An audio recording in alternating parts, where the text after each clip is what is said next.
Yesu nashimwe bene data, bakunzi ba Yesu avugwe neza official, ndabasuhuje mu izina ry'umwami wacu Yesu Kristo.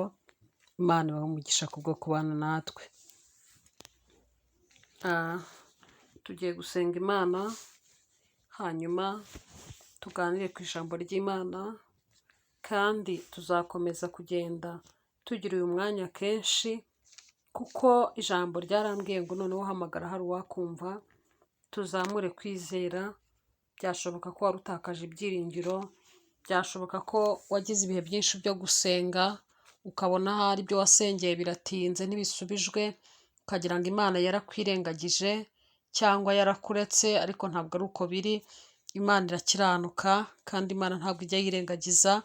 Hamagara hari uwakumva kandi agutegeye amatwi, umubwire arumva. Imana yacu ntihabwe icyubahiro. Igihe kimwe nigeze gusenga Imana imbwira ijambo ryiza. Iyo ndi gusenga hari igihe ndisengeramo, irambwira ngo iyo uvuze buhoro n'iyo uvuze cyane ndumva. Hari igihe ngira igihe cyo kubitekerezaho, nkavuga ngo ni ryari umuntu asenga cyane akavuga n'ijwi rirerire, ni ryari umuntu avuga n'ijwi rituje. Ibyo bihe byose abantu mu gihe cyabo cyo gusenga bajya babicamo. Haba n'igihe umuntu agize isengesho ryo mu mutima akumva amagambo ntayo afite, ariko reka tuvuge ngo noneho hamagara hari uwakumva, kuko agutegeye amatwi, yiteguye kukumva aho uri hose, mu mpande enye z'igihugu, mu mpande enye z'isi. Umwami wacu Yesu arumva kandi ntiyumvira ubusa. Iyo umuhamagaye arumva. Ijambo ryarambwiye ngo niwe wumva ibyo dusaba, ngo abantu bose bakwiye kujya aho ari bakamubwira. Abantu bo babasha kumvira ubusa, babasha kugutega amatwi ariko ntibabashe gusubiza ibyifuzo byawe, cyangwa se niyo babisubiza ntibabasha kubihaza. Ariko Imana yo mu ijuru noneho yihamagare, yabasha kukumva kandi yabasha kugusubiza. Imana yacu ntihabwe icyubahiro. Reka ntangire nsenga Imana, hanyuma dusangire ijambo ry'Imana numva riri ku mutima wanjye, kandi unyemerere iri jambo uritega amatwi, wongere kumva ugiriye Imana icyizere bundi bushya, wongere kumva ugize ibyiringiro by'ubuzima. Niba wumvaga ahari Imana itakikumva cyangwa yarakumvise ariko ukabona ibisubizo bisa n'ibitinze by'ibyo wayibwiye, ongera uhamagare noneho hari uwakumva kandi agutegeye amatwi. Imana ntihabwe icyubahiro. Intego y'ijambo tugiye kuganiraho n'ubundi nayise hamagara noneho hari uwakumva. Hamagara mugabo, hamagara mugore, hamagara wa mukobwa we, wa musore we, nawe mwana muto uzi gusenga. Imana muririmbyi yaririmbye avuga ngo umwana muto uzi gusenga ntabwo azagira ubwoba, ahubwo azafashwa no gusenga uko waba uri kose. Muririmbyi yaririmbye avuga ngo ntawe usenga akina, ngo kandi nta munyagara w'isengesho. Rero nanjye nje nkubwira ngo hamagara noneho, hamagara, rangura uruhamagare hari uwakumva kandi agutegeye amatwi. Imana ntihabwe icyubahiro. Reka dusenge Imana, hanyuma tuganire ku ijambo ry'Imana. Mana ishobora byose, Mana yo kwizerwa, Mana yo kwiringirwa, ndagushimiye muri uyu mugoroba, gushimiye ineza n'imbabazi ugira, gushimira urukundo rwa rutarondoreka kandi rutagira akagero, rwa rundi rwatumye utanga umwana w'ikinege kugira ngo umwizera wese atarimbuka ahubwo ahabwe ubugingo buhoraho. Rwa rukundo rwatumye utuzana ukadukuruza ineza yawe, ukatwiyegereza, ukadukuriye mu bisekuru n'amateka twari twavutsemo, aho bamwe batari kugirirwa impuhwe n'abantu, aho bamwe batari kugira umugisha w'iyi si ngo bawubone, ariko ukagenda utuzana kubw'ineza n'imbabazi, ukatwigiza hafi, ukatugira abana mu rugo. Ndagushimiye kubw'urwo rukundo. Gushimiye kandi uburinzi bwawe bwabaye kuri twebwe, ari njye ugiye kuvuga iri jambo, ari abanyumva n'abazanyumva, twebwe twese twarindishijwe imbaraga zikomeye. Ni ukuri umuririmbyi aherutse kuririmba aravuga ngo hari ukuboko kwiza kutagaragara, kandi ngo uko kuboko gukora imirimo mu buzima bwacu bwa buri munsi. Nubwo kutaboneshwa amaso ngo abantu bakubone, ariko imirimo uko kuboko kwiza kw'Imana gukora twarayibonye. Muri iyo mirimo harimo uburinzi, turiho turashima izina ryawe Mana. Ndagushimiye ko wagiye undindisha imbaraga zikomeye kugira ngo none uyu munsi nanjye akanwa kanjye kaba kavuga ibyo kwera no gukiranuka kwawe, ibyo gukora kwawe kw'imbaraga nyinshi. Ndagushimiye Mana. Ngiye kuganira na bene data ijambo ryawe numva riri ku mutima, riri kumfasha. Ndumva nababwira ngo nibahamagare kuko wabumva. Uri Imana yumva umuntu ntimwumvire ubusa.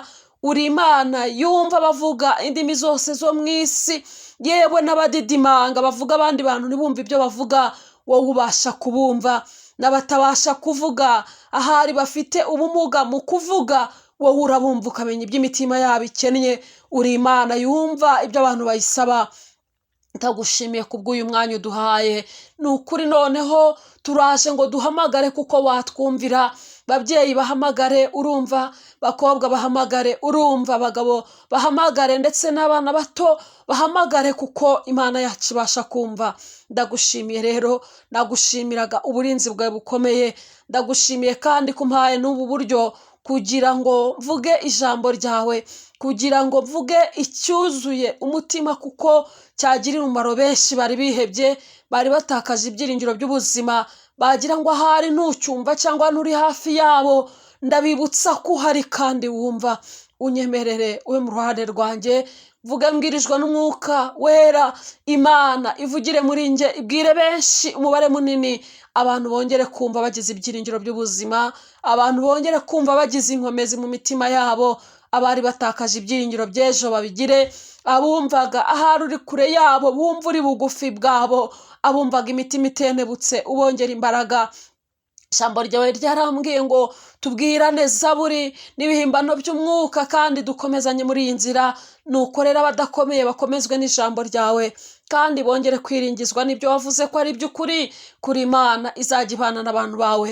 Waravuze ngo uzakorera muri twe, uzagendera muri twe, uzabana natwe. Mana, nyemerera ube hagati muri twe njyewe n'abanyumva, kugira ngo umwuka wera arusheho kumvikanishira ijambo mu buryo bwagutse kandi rigira umumaro ku baryumva n'abazaryumva.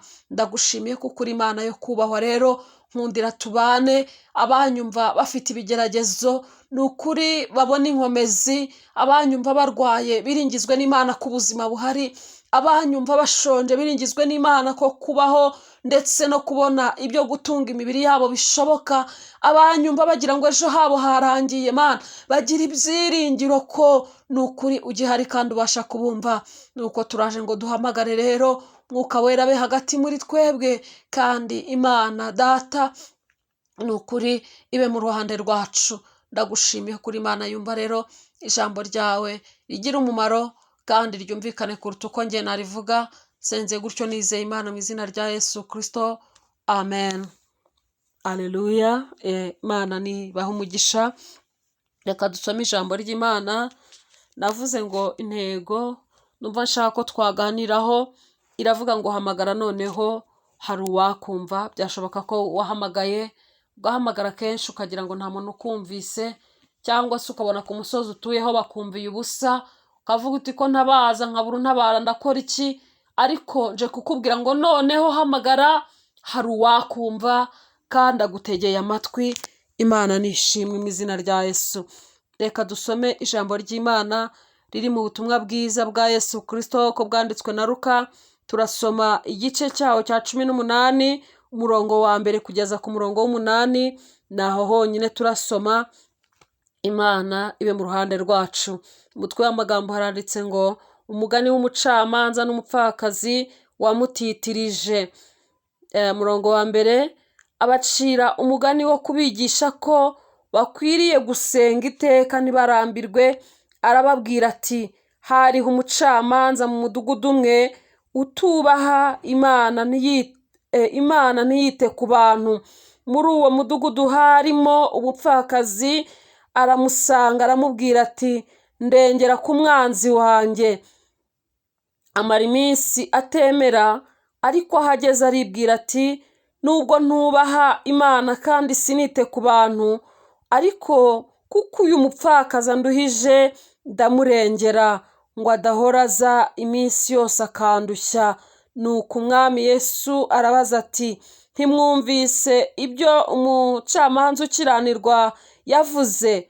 Ubwo bibaye bityo, Imana se yo ntizarengera intore zayo zitakira ku manywa na nijoro?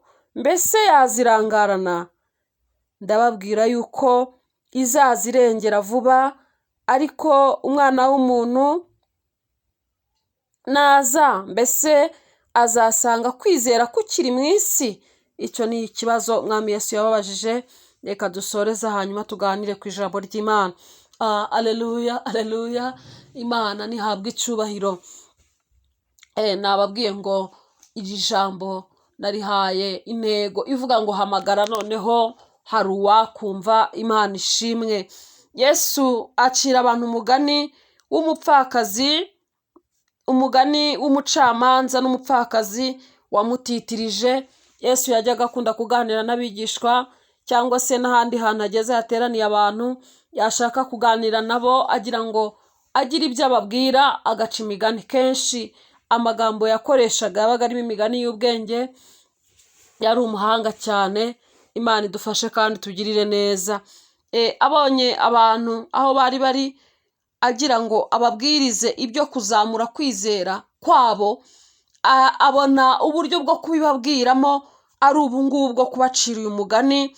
Ababwira inkuru y'uyu mucamanza utarubahaga Imana, ntiyite no ku bantu. Ndetse ikintu gitangaje aha ngaha, uyu mugabo ngo yari abyiyiziho. Ntabwo byari bizwi n'abantu gusa. Hari igihe umuntu ashobora kuba umunyamwaga, cyangwa akaba atita ku bantu, cyangwa akaba abamugana bamubona nabi, babona bigoye kumugana, ariko we akaba atabyiyiziho. Ariko uyu mucamanza we, ijambo rirabisobanura neza ko ngo yubahaga Imana rwose, nta nubwo yitaga no ku bantu. Ariko igitangaza gikomeye, nawe ubwe yari yiyizi ko ari uko ameze, nuko yari abayeho, abamugana nuko yabakiraga. Byari bigoye cyane. Yesu rero arababwira ngo hariho umugani, hariho umucamanza ngo utubahaga Imana kandi ntiyite no ku bantu. Uwo muntu ngo nuko yari ameze. Byari bizwi ko atubaha Imana, byari bizwi kandi ko atita no ku bantu. Imana idufashe kandi tugirire neza. Wakwibaza ngo abantu bamuganaga ngo bacire imanza ko yari umucamanza byagendaga bite? Birumvikana ko yacaga imanza zibera. Wenda byari bigoye cyane kugira ngo umuntu akemurirwe ikibazo yamugeze imbere, kuko umuntu utubaha Imana ntiyite no ku bantu, murumva se yaba asigaje iki kugira ngo abe yafasha umuntu? Ariko igihe kimwe ngo umupfakazi umwe araza, aje kumubwira ikibazo afite, agira ngo amurengere amukemurire ikibazo. Imana idufashe kandi tugirire neza. Araza, nuko Bibiliya ahari rimwe na rimwe ivuga ibintu bisa n'ibihinnye, cyangwa se ikabara inkuru mu buryo abantu nyine tubona ari inkuru ngufi. Ariko ahari aha ngaha iyo baza kutubwira nk'inshuro yagiyeyo, twari gusanga ari ibitangaza bikomeye cyane. No mu isi n'ubu ngubu ushobora kujya gusaba ahantu serivisi, bakakubwira batuzaze ku wa mbere wageraho batuze saa munani batuzaze ejo bakakubwira batuzaze ejo bundi wagaruka batuzongera uze, ukabona birakurembeje, birakuruhije, birakugoye rwose. Nyine muri iyi si hariho abantu bameze batyo. N'uwo mucamanza rero ni uko nguko Bibiliya imugaragaza cyangwa imusobanura. Uyu mupfakazi rero ngo araza inshuro ya mbere, aramubwira ati narinje ngo undengere, narinje ngo unyemurire ikibazo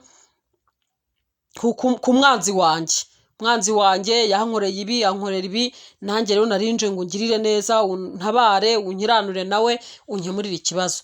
Undi rero nawe kuko atubahaga Imana nyine, ntiyite no ku bantu. Wenda yarebye uko asa, wenda yarebye uko yambaye, wenda yarebye ukuntu aciriritse, aravuga ati uyu nawe uzamuvugira, uyu nguyu nta kintu afite cyo kumpereza. Abona ni umuntu usuzuguritse wo gusuzugurwa, bituma atamwitaho.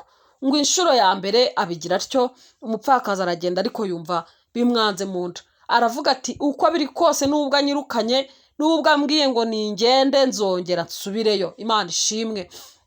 Ikindi gihe wa mupfakazi ngo arongera aragaruka. Ahari uyu mucamanza ashobora kuba yarageraga igihe agiye kujya muri ka poza, akajya kubona wa mupfakazi araje.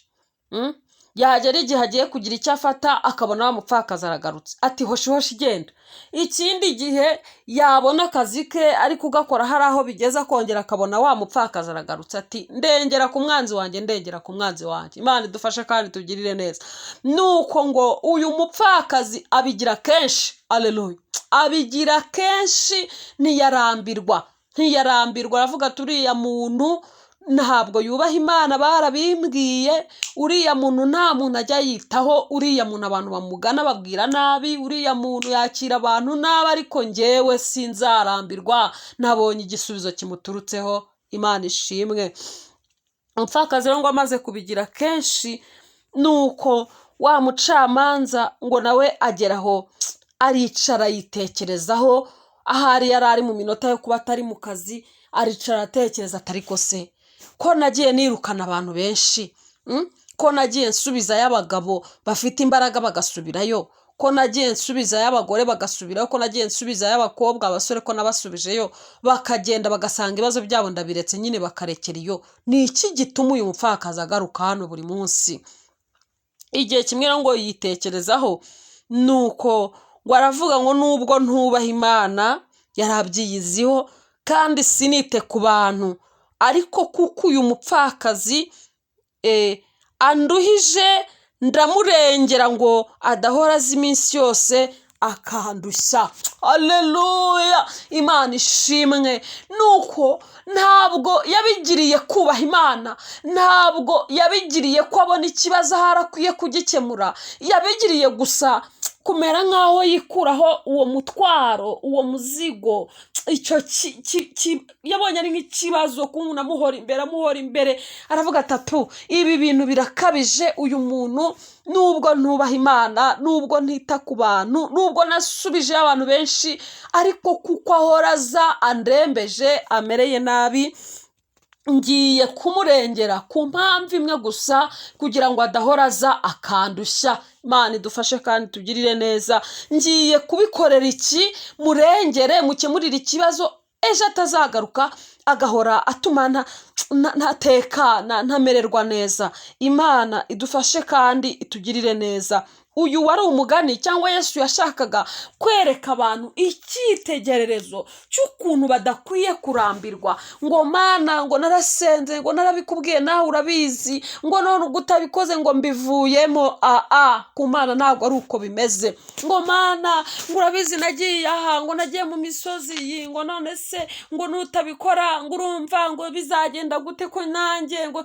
Ntabwo Imana ari uko bimeze, ahubwo Yesu yigishirije abantu muri uyu mugani ko bakwiye gusenga kandi ntibarambirwe. Aleluya. Ntibavuge ngo ubwo birambiranye, ubwo bimaze umwaka, ubwo bimaze amezi, ubwo bimaze imyaka ndekeye aho. Oya, hari abandi bantu tujya twumva, ukumva umuntu aravuze ngo Mana, ngo nanjye nguhaye igihe, ngo nayihaye igihe, ngo ndayibwira ngo nitabikora ngo nanjye nzabigenza gutya, ngo nuko mbona irabikoze. Oya, ntabwo ari uko bimeze. Yabikoze kuko hari hageze ngo ibikore, yabikoze kuko hari hageze ngo ikurengere cyangwa igutabare. Ntabwo yabikoze kuko wivumbuye, kuko Imana yacu ntabwo abantu bayivumburaho, ntabwo ari Imana abantu babarana nayo imibare iteye uko nguko, ahubwo ni ukuvuga ngo dukwiye kuba mu mwanya, dukwiye kuba maso, dukwiye gusenga tutarambiwe, tutavuga ngo ubwo mbona bicitse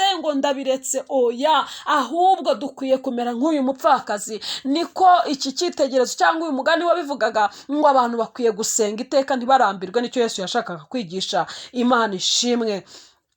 Nuko amaze guca umugani rero, nuko ahindukirira ba bantu yawuciraga, ahari bari batarumva n'ikintu ababwira, bakavuga bati se ko avuze ko umuntu atubaha Imana, aramutubwira ngo tubigenze gute? Ese uyu mupfakazi we bise bitubwiye iki? Nta kintu wenda bari bagakuramo, ariko aza kubereka icyo yashakaga kubabwira. Arababwira ngo ubwo bimeze bityo, niba umuntu utubaha Imana ubyiyiziho, ashobora guhindukira akavuga ati nubwo ntubaha Imana sinite no ku bantu, umuntu unje imbere kenshi, umuntu ukomeje gutitiriza ndamurengera, murumva ubwo bimeze bityo imana ariyo izareka kurengera intore zayo. Aleluya. Nuko nanjye nakubaza aho nkurikiye, uri umubyeyi, uri umugabo, uri umukobwa, uri umusore, uri umwana muto se, ariko ujya uhamagara imana ukumva ahari urarushye, ukumva urananiwe, ukumva unanijwe n'umusozi w'uburwayi.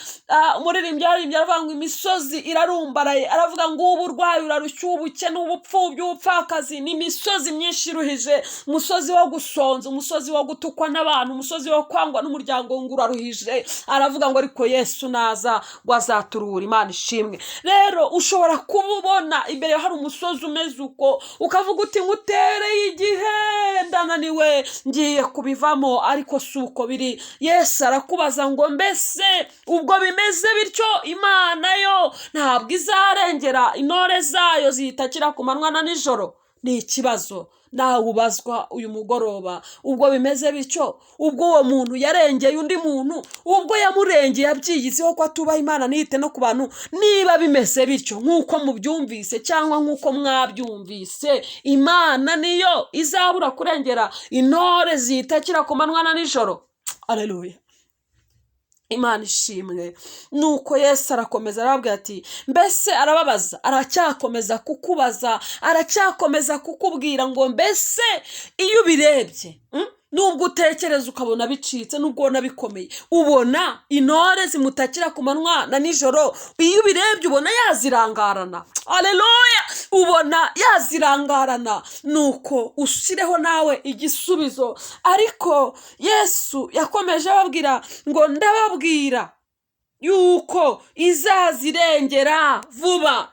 Aleluya. Aleluya, aleluya. Ndababwira ukuri, nyuma yo kubacira umugani, nyuma yo kubashushanyiriza urwo rugendo rumeze uko ruri hagati y'uriya mupfakazi n'umucamanza utubaha imana, nuko arababaza ikibazo ngo mbese niba bimeze gutyo ku bantu bo mu isi, imana niyo izareka kurengera intore ziyitakira ku manywa na nijoro? Njye ku giti cyanjye navuga ngo hoya, kuko ndahamanya n'imana ko imana idashobora kwirengagiza abantu bayitakira ku manywa na nijoro. Wowe se iyo ubitekereje ubona bimeze bite? Ibyiringiro wagiraga uracyabigira? Umutima wo kwizera wagiraga uracyawufite?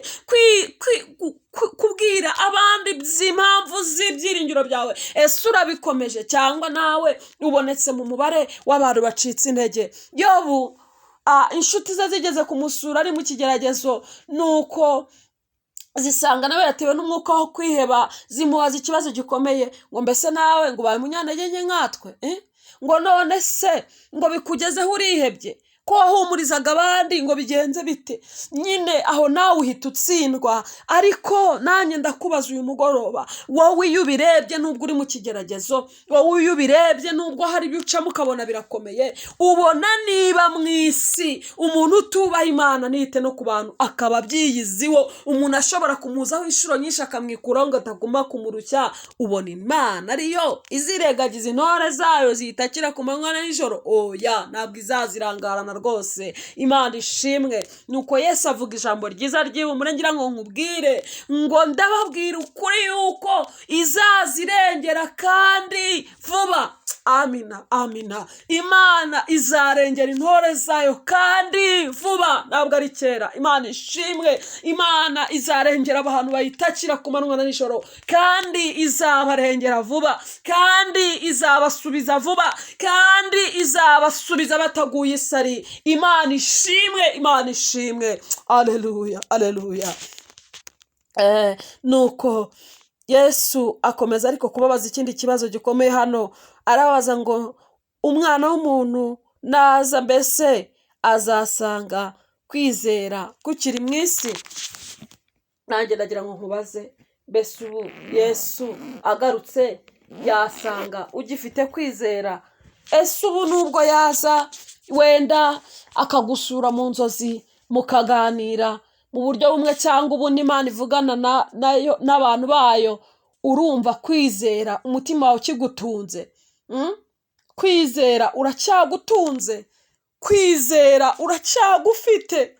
Ariko rimwe ngo intumwa zahabwiye umwami Yesu zigira isengesho rikomeye, ziravuga ngo twongerere kwizera. Zari zisuzumye gisanga kwizera kwarangiye ntago uhari, ziravuga ngo mwami Yesu twongerere kwizera. Imana ishimwe. Nawe rero hamagara, hari uwakumva.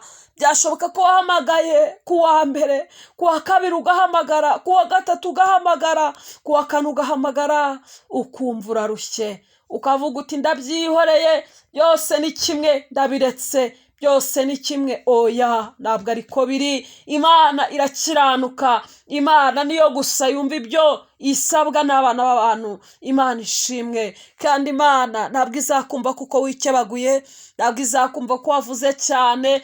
Hari abantu tuvuga cyane tugira amajwi maremare, ntabwo izakumva kuko wavuze buhoro, ahubwo nukiranuka ukezwa mu mutima, ugaca bugufi, ukavuga uti Imana noneho nanjye ndaje ngo mpamagare, kuko ubasha kunyumva, Imana ibasha kukumva. Imana ishimwe. Igihe kimwe Salomo ngo abagore baje imbere ye bari bafite ikibazo gikomeye cyane, nuko umwe araza aje kumubwira ikibazo yari afite igihe bari mu gihe cy'inzara ikomeye. Ngo nuko umwana w'umugore umwe yari yamuguranye, bamuhereza umwana upfuye kandi uwe yari muzima.